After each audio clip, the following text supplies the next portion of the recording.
Jeg heldig, fordi jeg har fått en kjempegod utdanning som veldig mange andre i verden ikke har fått. Vi har en skole å gå til hver eneste dag. Det er et tak, det er vann der. Vi har en pult, vi har penn og papir, men det er det veldig mange som ikke har. De har ikke noe som helst. De sitter kanskje ute, tett oppå hverandre, kanskje på bakken også. Vi i Norge må jo bidra for å sikre god utdanning for så mange som mulig i verden. Vi kan bidra økonomisk, være med på å bygge skoler rundt om i verden, utdanne lærere.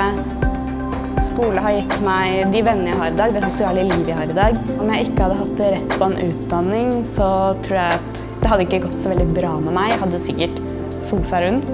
Livet mitt hadde vært tomt.